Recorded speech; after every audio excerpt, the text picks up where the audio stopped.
할렐루야. 다시 한번 해볼까요? 할렐루야. 네, 좋습니다. 여러분 한 주 잘 보내셨나요? 방학이죠. 방학. 방학 어떻게 보내고 있어요? 뭐 스펙타클한 일이 많이 있었나요?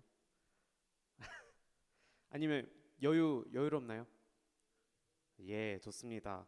오히려 바쁠 수도 있죠. 나 지금 방학인데 더 바쁘다 하는 친구 있나요? 오, 방학 잘 보내고 있네요. 맨날 뭐 릴스나 이제 쇼츠 보고 이제 뭐 게임 하다가 늦게 자고 그렇게 하루를 보낼 수도 있겠죠. 사실 이제 부끄럽지만 제가 그랬었거든요. 제가 한창 이제 중고등학교 때 방학 때 그랬었기 때문에 어, 네, 뭔가 그렇게 보낼 충분히 그렇게 보낼 수도 있겠다 싶네요. 네. 넘어가도록 하겠습니다. 여러분은 인스타그램이나 이제 그런 걸 많이 뭐라 그러죠? 릴스나 쇼츠를 많이 보시나요? 네, 한 몇 시간씩 보시나요? 네. 이게 보다 보면 계속 넘어가죠. 계속 보게 되는데 어, 가끔 인스타나 유튜브 뭐 댓글 같은 걸 보면 그런 게 되게 많아요. 뭐 기독교를 욕하거나 아니면 하나님은 없다, 하나님이 어딨냐 하는 내용을 많이 볼 수 있습니다. 보통은 이런 논리죠. 증명도 안 되고 증거도 안 되고 뭐 증거라고 하면 성경인데 그 성경이 과연 신빙성이 있냐라는 말로 사람들은 이 성경을 왜 믿냐, 하나님을 왜 믿냐고 비난합니다. 참 바보 같다고 얘기를 하죠. 그리고 이 세상만 봐도 악이 가득하고 믿는 사람들도 실패하고 망하는데 하나님이 계시다면 어떻게 이런 일이 있을 수 있냐라고 얘기합니다. 여러분은 어떻게 생각하시나요? 여러분은 이 질문에 대해서 뭐라고 대답하실 것 같나요? 여러분은 그러면 여러분은 다 하나님 믿으시죠? 믿으시죠? 여러분은 그러면 하나님의 뭘 보고 믿으시나요? 오늘은 그런 이야기를 나눠볼까 합니다. 우리 지난 시간 내용 기억하시나요? 네, 우리 하나님의 약속을 기억하기로 했었죠. 늘 아브라함에게 같은 약속, 같은 말씀을 하시는데 상황은 바뀌지 않았어요. 바뀌지 않았어요. 그런데 하나님이 그 약속을 잊으셨을까요? 아니요, 잊지 않으셨어요. 그래서 이루셨어요. 왜냐하면 하나님은 전능하시고 그러니까 엘샤다이의 하나님이시기 때문이죠. 그 하나님이 영원히 우리의 하나님이 되시겠다고 약속하셨습니다. 자, 시간이 지나서 아브라함에게 그 너의 자손이 이제 하늘의 별같이 될 것이다. 그러려면 자식이 있어야 되잖아요. 그 약속의 자식이 그 자녀가 아브라함이 100세가 됐대. 100세가 되던 해에 이삭이라는 아들이 태어납니다. 와, 이건 기적이죠. 얼마나 기뻤을까요? 아, 하나님이 나를 잊지 않으셨구나. 이 하나님이 나에게 불가능한 놀라운 일을 해내시는구나. 그래서 그 이삭을 보며 그 100세 낳은 그 아들 이삭을 보면서 엄청 예뻐하며 키웠을 거예요. 자, 그렇게 이삭은 시간이 지나서 꽤 컸습니다. 뭐 건장한 청년이 되었을 거예요. 자, 그때 하나님은 아브라함에게 오늘 읽은 말씀처럼 이해할 수 없는 명령을 내리십니다. 우리 한번 그 말씀을 읽어볼 텐데요. 창세기 22장 1절 2절 말씀을 한번 읽어보도록 하겠습니다. 시작.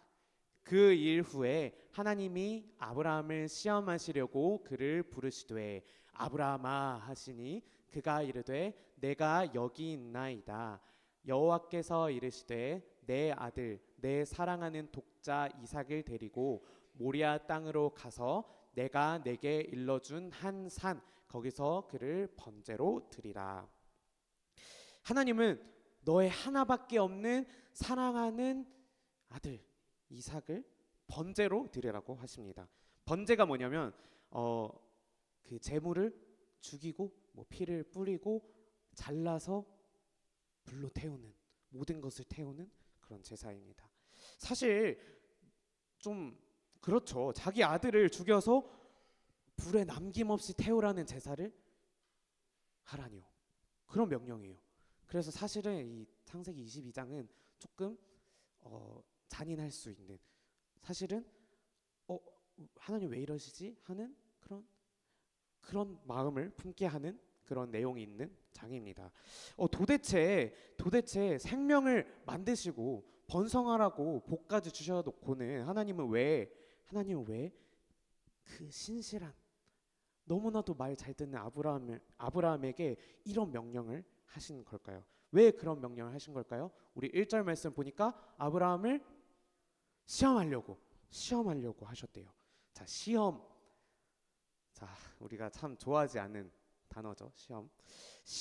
시험은 하나님이 이제 보통 성경에서 말하는 시험은 이해하기 힘들 정도로 어렵고 그런 힘든 상황이 있어요.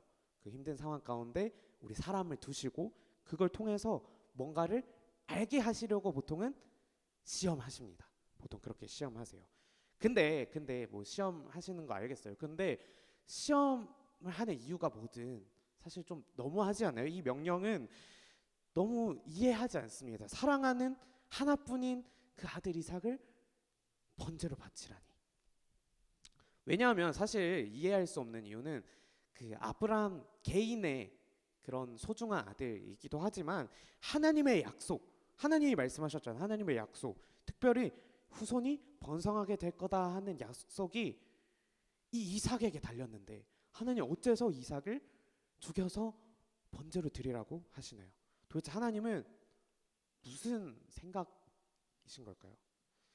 이걸 보면 우리 상식으로는 이해할 수 없습니다.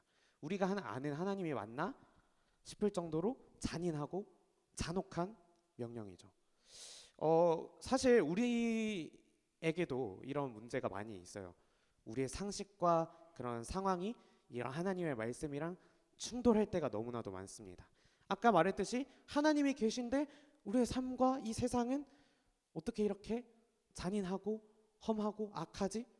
빼앗기고 실패하고 죽음의 소식이 가득한 이 세상, 그리고 그런데 생명이 가득하다 하는 이 하나님의 말씀, 너무 괴리감 있지 않습니까?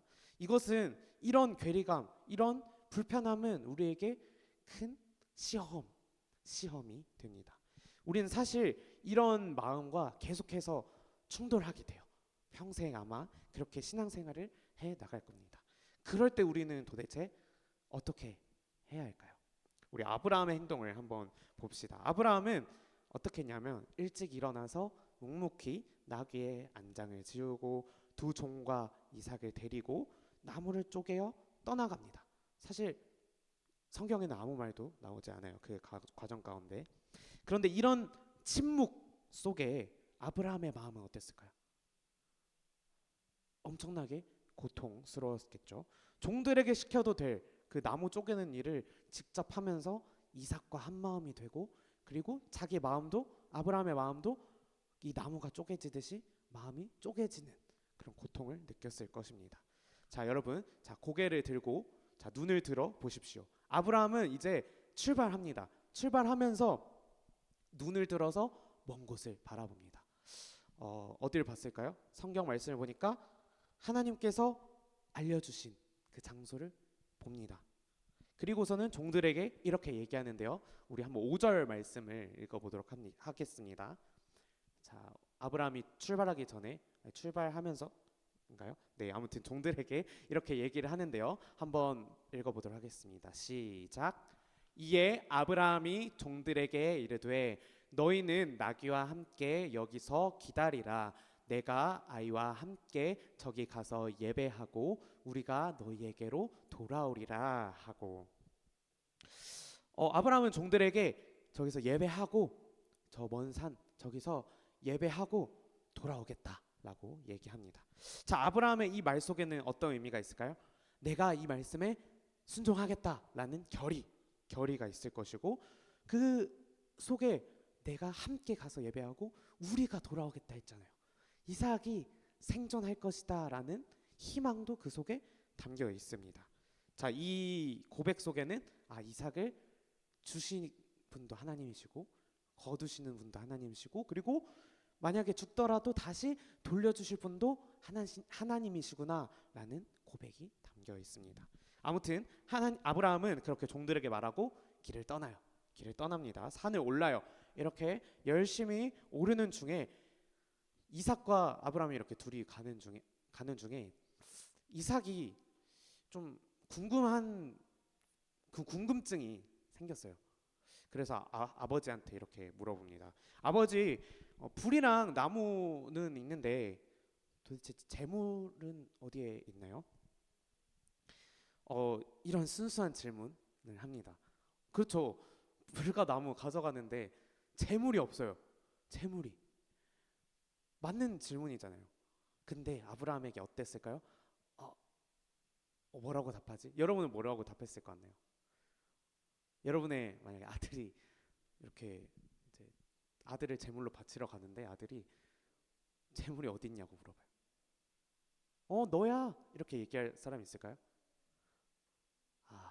아브라함이 뭐라고 했는지 한번 보겠습니다. 창세기 22장 8절 말씀을 보면서 아브라함이 이삭에게 뭐라고 답했는지 읽어봅시다.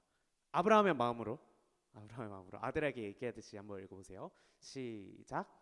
아브라함이 이르되 내 아들아, 번제할 어린 양은 하나님이 자기를 위하여 친히 준비하시리라 하고 두 사람이 함께 나아가서, 네, 그렇습니다. 하나님이 준비하시리라. 하나님이 친히 준비하시리라.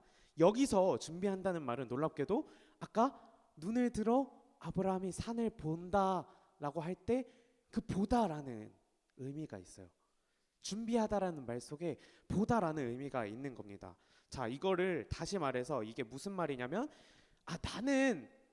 나는 어떻게 될지 모르겠지만 하나님이 이 상황을 보고 계시고 하나님이 준비하실 것이다 라는 말입니다. 자, 이제 저 이 여러 가지 얘기를 하면서 산 위에 도착했어요. 아브라함에게 하나님이 명령하신 그 번제 드릴 곳에 도착을 했어요. 자, 이제 뭐 제단을 쌓고 뭐 나무를 이렇게 올리고 그 다음에 이삭을 결박하고 이삭을 올립니다. 그때까지 이삭은 뭘 했을까요? 아무것도 하지 않았어요. 나무를 들고 산을 오를 정도의 힘이 있었지만 이삭도 아무것도 하지 않았습니다. 자, 그렇게 순조롭게 제단 쌓기가 끝났어요. 자, 이제 뭘 해야 될까요? 번제를 드려야겠죠. 이삭을 죽이고 번제를 드려야겠죠. 그래서 아브라함이 손을 내밀어서 칼을 들고 이삭을 죽이려던 그 순간 무슨 일이 있었을까요?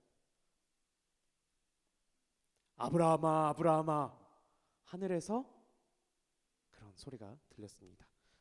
자, 성경에서는 정말 급할 때 이름을 두 번 부르거든요.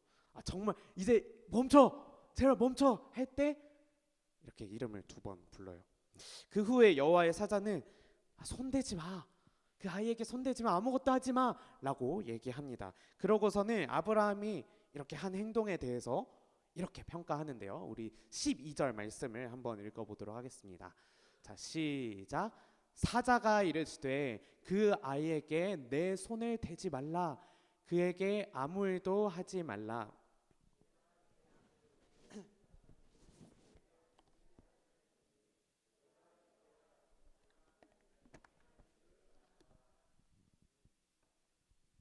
네, 이 번제를 멈추시고 나서 네 마음을 알겠다.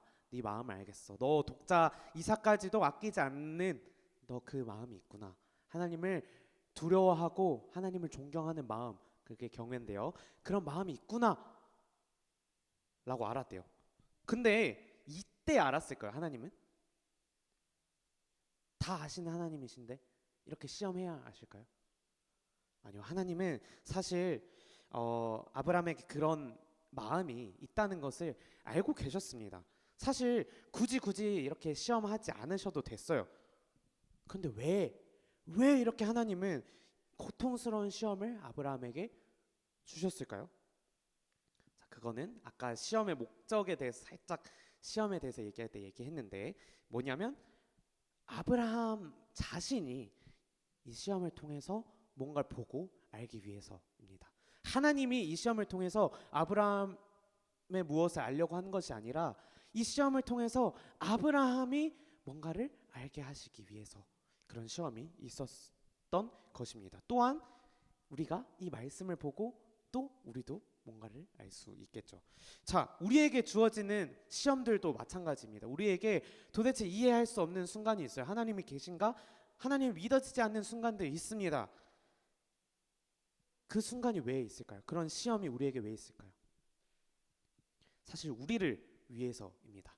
우리가 좀 더 보고 우리가 알기 위해서. 자, 그렇다면 도대체 뭘 알기 위해서, 뭘 알려주기 위해서 하나님은 이렇게까지 하시는 걸까요? 자, 이제 하나님은 아브라함에게 다른 것을 보여주십니다. 우리 계속 보다라는 말이 나오고 있는데 한번 계속 기억하시고 들어보세요. 하나님은 이제 아브라함에게 다른 것을 보게 하시는데요. 우리 13절 말씀을 읽어보도록 하겠습니다. 제가 읽어볼게요. 자, 아브라함이 눈을 들어 살펴본즉 한 순양이 뒤에 있는데 뿔이 수풀에 걸려 있는지라. 아브라함이 가서 그 순양을 가져다가 아들을 대신하여 번제로 드렸더라. 네, 이렇게 말씀하세요. 다시 눈을 들어서 다시 보니까 수풀에 순양이 걸려 있어요. 아들의 목숨을 대신할 그 순양이 걸려 있는 거예요. 자, 그걸로 너의 아들의 목숨을 대신해서 번제로 드리라라고 했습니다. 자, 아브라함이 수많은 제사를 드렸을 거예요. 수많은 예배를 드렸겠지만 이때 드린 제사는 어땠을까요?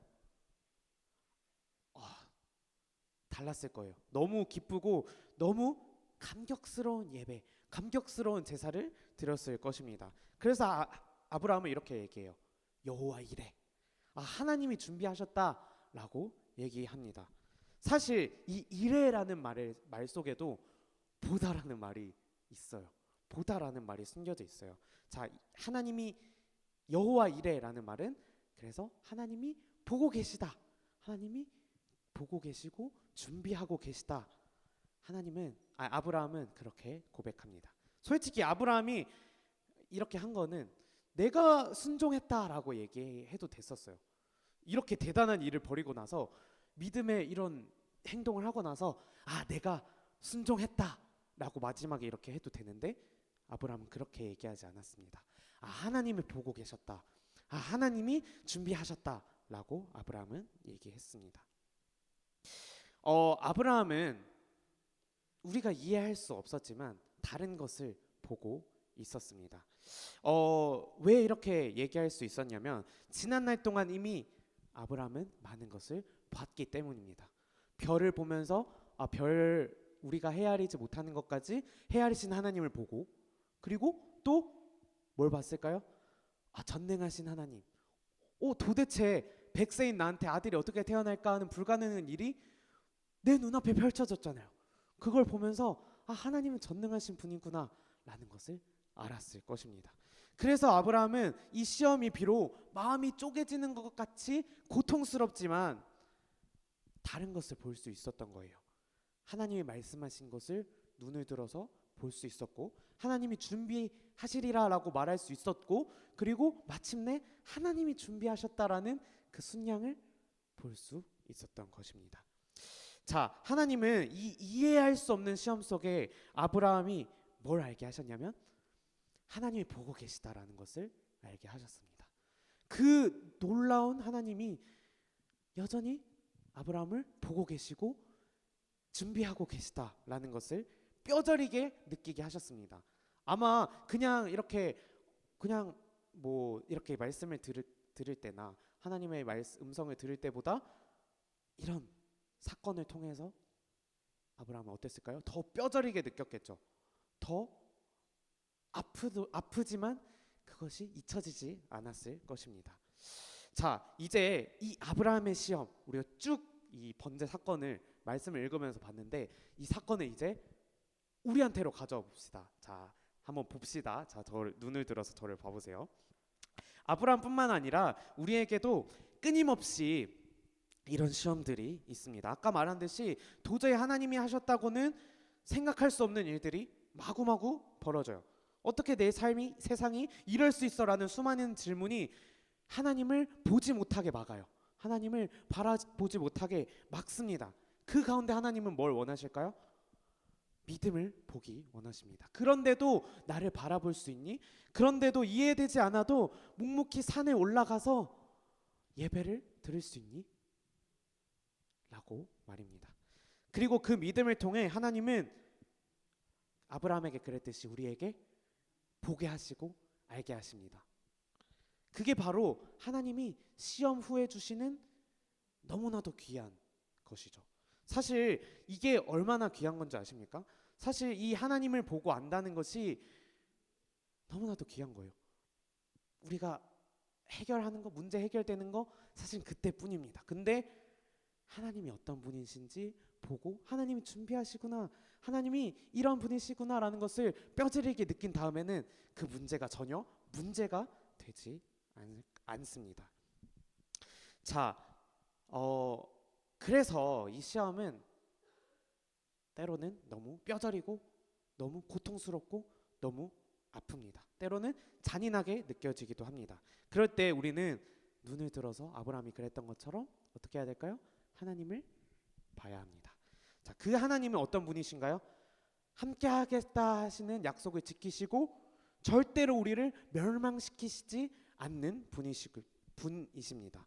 하나님은 보고 준비하시는 하나님이십니다.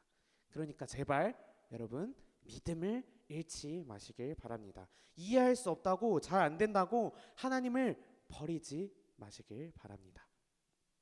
자, 사람이 이해할 수 없는 하나님, 만약에 다시 할게요. 사람이 이해할 수 있는 하나님이라면 우리가 믿을 이유가 있을까요? 자, 처음에 우리가 얘기했었죠.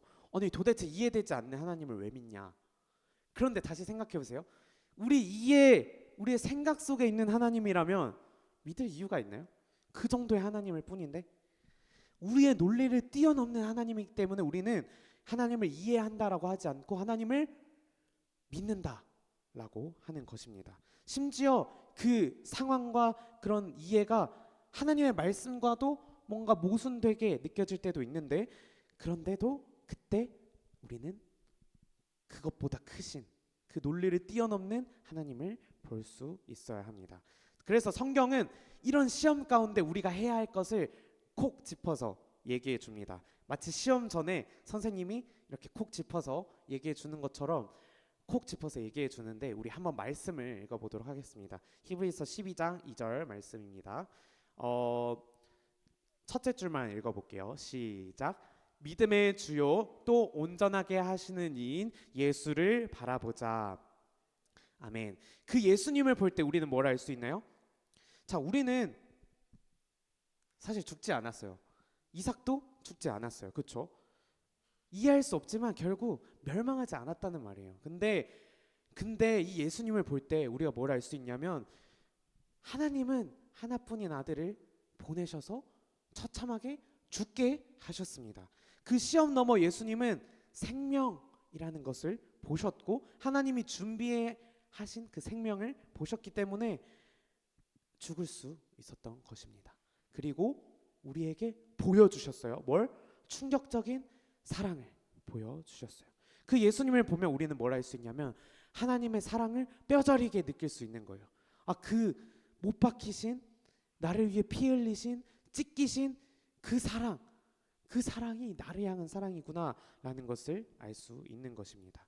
그리고 이해할 수 없는 그 안타까운 삶 너머로 그 못 박힌 손이 우리를 향해 보고 계시고 그 눈이 우리를 향해 계시고 준비하고 계시다라는 것입니다.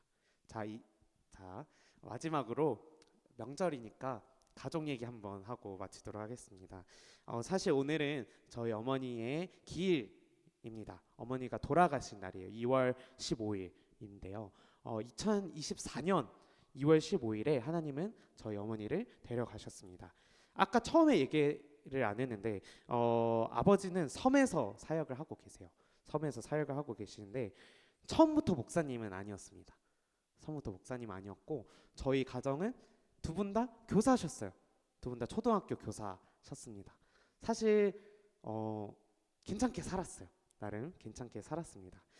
그런데 아버지께서 부르심을 받고 신학대학원에 갔어요. 신학대학원에 갔습니다. 그 이후에 그 과정에서 어머니는 난소암 말기 판정을 받으셨어요. 의사 선생님 말로는 수술 가능성도 너무 희박했고 수술이 성공하더라도 앞으로 살 확률이 훨씬 적다라고 얘기하셨습니다. 그런데 그 과정에서 또 더 나아가서 아버지께서 뇌출혈로 쓰러지셨어요. 그래서 사실은 이해할 수 없었어요. 도대체 왜 이런 산 같은 이런 막막한 상황을 주셨지? 그런데 기도를 통해서 하나님은 무사히 수술이 마치게 하셨고 어머니는 7년을 더 함께 사셨습니다. 그렇게 완치되셨으면 좋았겠지만 완치되셨으면 아마 동생이 대학교 가는 것도 볼 수 있었을 거고 제가 이제 결혼하는 것도 볼 수 있었겠지만 어머니께서는 재발과 폐렴으로 이 세상을 떠나셨습니다. 그런 생각이 들었습니다. 하나님은 왜 모든 걸 버리고 섬으로 떠난 우리 가정에게 너무나도 소중한 이런 어머니를 데려가셨을까 하는 궁금증이 들었습니다. 그런데 하나님은 저에게 뭔가를 보여주셨습니다. 그 죽음 가운데서도 하나님은 놀라운 것을 보여주셨습니다. 어머니는 사실 죽을 때까지 원래 암 환자는 죽을 때까지 되게 고통스럽게 죽습니다. 그런데 어머니는 보통의 암 환자분들에 비해서 비교적 일찍 돌아가셨어요. 더 큰 고통을 느끼시기 전에 돌아가셨습니다. 그리고 돌아가신 어머니의 얼굴을 가서 봤을 때 마치 잠자고 있는 것처럼 되게 이미 하나님을 만나고 있는 것처럼 너무나도 평안해 보였습니다. 마치 주무시다가 이렇게 하늘 나라로 가신 것처럼 너무나도 평안하게 돌아가셨습니다. 그때 그 모습을 보면서 죽음 속에서도 하나님이 보고 계시고 하나님이 준비하셨구나. 이 순간이 하나님이 보고 계시고 준비하신 순간이구나 라는 것을 알게 하셨습니다. 그래서 저희 가정은 그 모습을 보면서 하나님이 이 힘든 세상보다 더 기쁘고 편하게 돌아가실 수 있게 하셨구나 하는 것에 감사했습니다. 하나님이 얼마나 좋은 분이시고 믿는 사람들을 끝까지 돌보시고 보고 계시고 준비하시는 분이신지 뼈저리게 느끼게 하셨습니다. 자, 이제 말씀을 정리하겠습니다. 성경은 믿는 사람들이 다 잘 될 것이라고 하지 않아요. 시험이 없는 게 좋다고 라고 말하지 않습니다. 그리고 이 시험이 이 힘든 상황이 약한 사람들에게만 온다라고도 말하지 않습니다. 그런데 그런 실패, 그런 시험, 어려운 상황이 있을 수 있어요. 이해되지 않는 상황이 있을 수 있어요. 그런데 그런 실패보다 더 무서운 건 뭔지 아십니까? 평안하더라도 우리 삶이 평안하더라도 하나님을 보지 못한다면 그건 정말 끔찍한 일입니다. 하나님을 보지 않고 믿지 않고 사는 모든 순간이 우리에게 가장 무서운 순간입니다. 그래서 하나님은 그 시험을 속에 우리를 두시고 우리가 믿음의 눈을 들어서 하나님을 알고 보길 원하십니다. 자, 사랑하는 여러분, 여러분은 뭘 보고 사시나요? 앞에 막막한 상황, 우리 한번 그림을 보여주시면 좋겠습니다. 앞에 막막한 상황이 가로막혀 있더라도 아브라함처럼 눈을 들어서 하나님을 보시고 꿋꿋하게 살아가셨으면 좋겠습니다. 그렇게 살아가는 여러분을 누구보다 하나님은 보고 계시고 준비하고 계실 것입니다. 자, 세상은 이 믿음이 우리가 이렇게 바라보는 하나님이 증명이 안 된다고 얘기해요. 도대체 왜 믿냐라고 합니다. 그런데 우리는 그 말을 들을수록 소망을 가져야 합니다. 그러니까 우리는 하나님 믿지라고 소망을 가져야 합니다. 하나님은 날마다 보고 알아가도 끝이 없는 하나님입니다. 그러니까 우리는 늘 이런 이해되지 않는 상황 속에서 하나님을 보고 알아가시길 소망합니다. 자, 우리가 그럴 때 어떤 일이 있냐? 하나님께 감격해. 진짜 아브라함이 이삭을 무사히 이삭을 번제로 드리려고 했지만 대신 순양을 번제로 드릴 때, 그때 드릴 때의 그 예배의 감격을 우리도 느낄 수 있을 거예요. 그리고 하나님보다 작은 그런 세상의 파도들을 이길 수 있는 힘을 얻게 될 거예요. 그러니까 우리 모두 다른 상황 속에 있을 거예요. 평안한 분도 계시고 누군가는 이해되지 않고 그런 산 같은, 넘어갈 수 없을 것 같은 시험 속에 있는 분들도 있을 것입니다. 그런데 이 시간에 똑같이 눈을 들어서 하나님을 보시길 소망합니다. 그 속에 진정한 답과 해결, 그 속에 하나님을 알게 되는 그런 놀라운 일이 있을 줄 믿습니다. 우리 이 시간에 함께 외치고 마치도록 하겠습니다. 나는 어떤 사람인지, 우리는 어떤 사람인지 외치고 맞춰보도록 하겠습니다. 우리 힘내서 읽고 맞춰보도록 할게요. 우리는 이해되지 않아도 주만 보는 사람입니다. 시작. 나는 이해되지 않아도 주만 바라보는 사람입니다. 우리는으로 한번 더 읽어볼게요. 시작. 우리는 이해되지 않아도 주만 바라보는 사람들입니다. 우리 이 시간에 함께 찬양했으면 좋겠습니다. 주님은 산 같아서라는 찬양입니다. 이 가사 속에 안개가 날 가리워 내 믿음 흔들리려 할 때 나 주님께 나아가네 라고 되어 있습니다.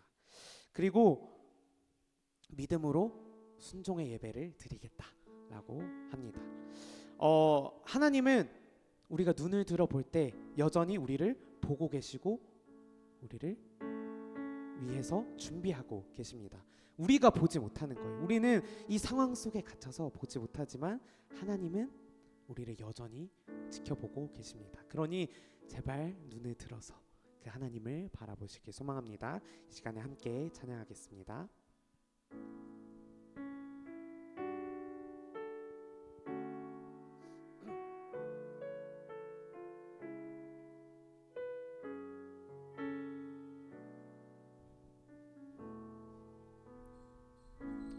안개가 날 가리워 내 믿음 흔들리려 할 때 나 주님께 나아가네. 주님은 산 같아서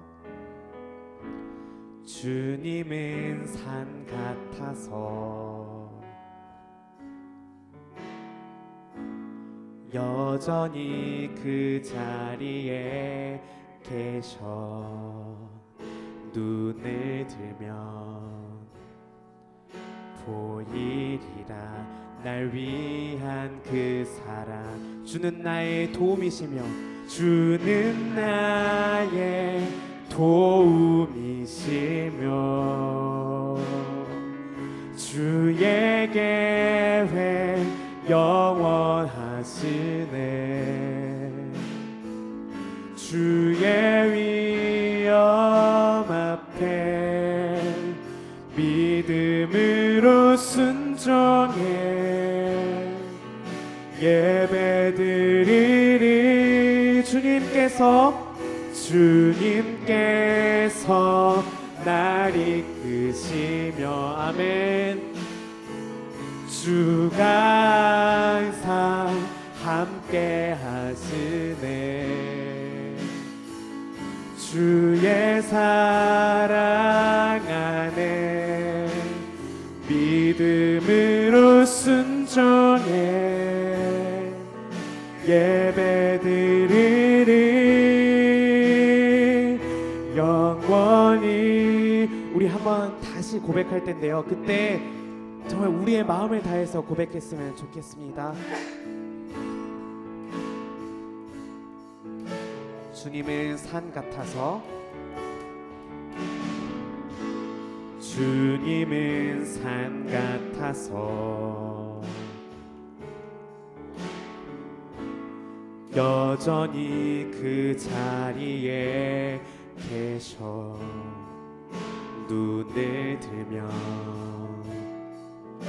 보이리라 날 위한 그 사랑. 주는 나의 도움이시며 주의 계획 영원하시네. 주의 위엄 앞에 믿음으로 순종해 예배드리리. 주님께서 날 이끄시며 주가 항상 함께 하시네.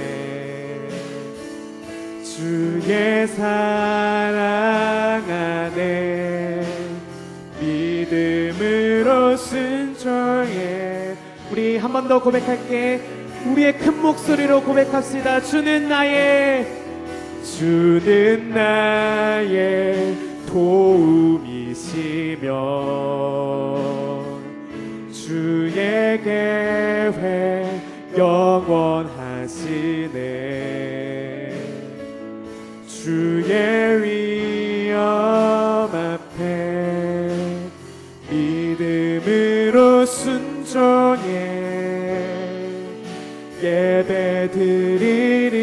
주님께서 날 이끄시며 주가 항상 함께 하시네.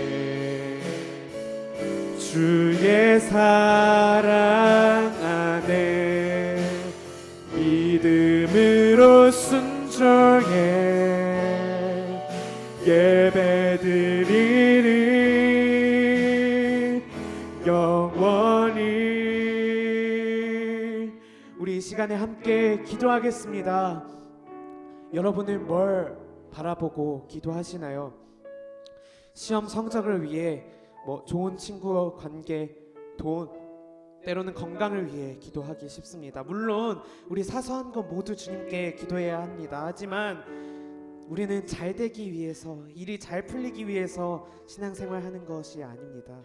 그것보다 중요한 것은 어떤 상황 속에서도 주님을 보는 것, 주님을 아는 것입니다.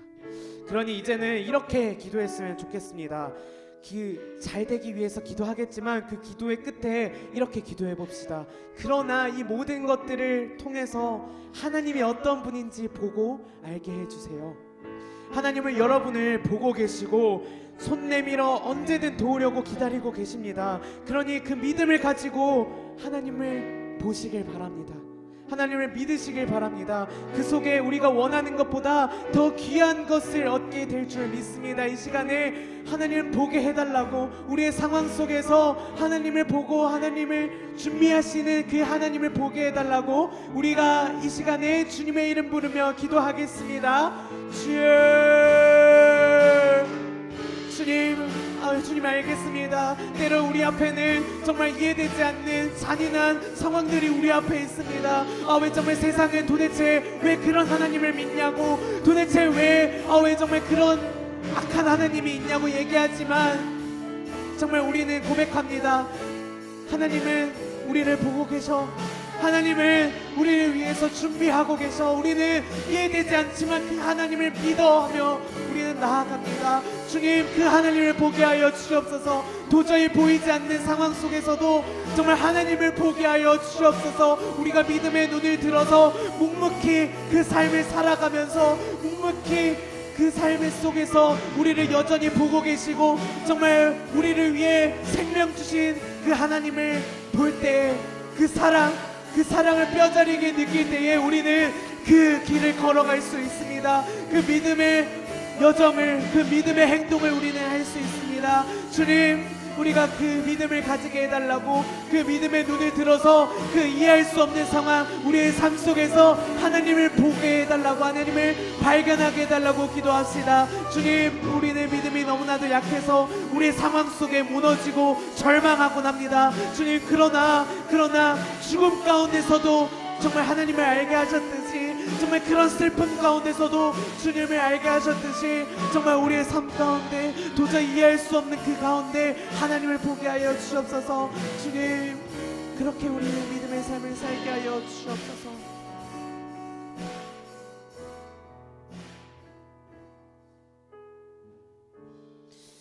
하나님, 감사합니다.